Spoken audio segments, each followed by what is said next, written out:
নমস্কার। আজকে আমরা ক্লাসে এসে দেখলাম যে ফার্স্ট পিরিয়ডে যিনি দিদিমণি আজকে পরীক্ষামূলকভাবে তিনি একটি কাজ করতে চেয়েছেন যে এই শ্রেণীকক্ষকে যদি ইউ শেপে সাজানো হয় বেঞ্চগুলোকে তাহলে কেমন হবে সেটা দেখানোর চেষ্টা করেছেন।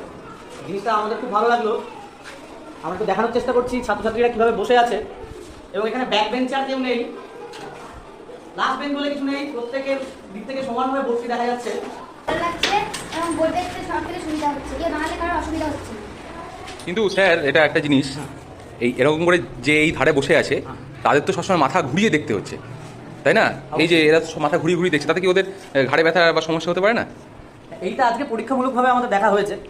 এবার কিছু জিনিসের সমস্যা তো থাকবেই, সেটা যদি দেখা যায় যে আমাদের সুবিধার থেকে অসুবিধাগুলোই বেশি, সেক্ষেত্রে আবার আমাদের পাল্টে নিতে হবে। আর যদি দেখা যায় ছাত্রছাত্রীরা এটাতে সুবিধা পাচ্ছে বা এটাতেই তারা কমফোর্টেবল, তাহলে আমরা এইভাবেই কন্টিনিউ করতেই পারি। আচ্ছা।